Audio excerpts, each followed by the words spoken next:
మహాక్షేత్రంలోని శ్రీ భ్రమరాంబ మల్లికార్జున స్వామి వాళ్లకు ముక్కోటి ఏకాదశి సందర్భంగా పుష్పార్చనను వైభవంగా నిర్వహించారు. ఈ కార్యక్రమానికి ముందు స్వామి అమ్మవార్ల ఉత్సవ మూర్తులను అలంకరించి ప్రత్యేక పూజలు వేద పండితులు నిర్వహించగా ఈవో శ్రీనివాసరావు దంపతులు పాల్గొన్నారు.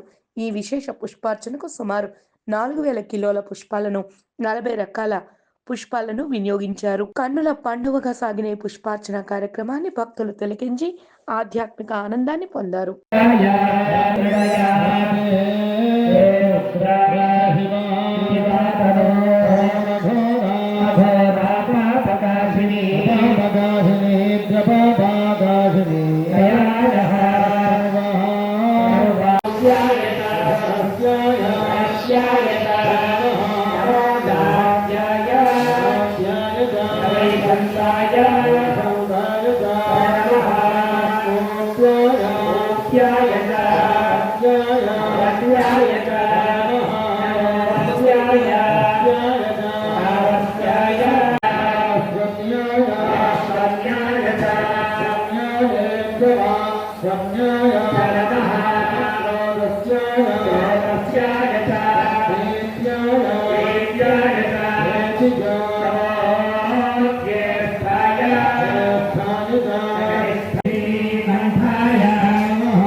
सहस्रा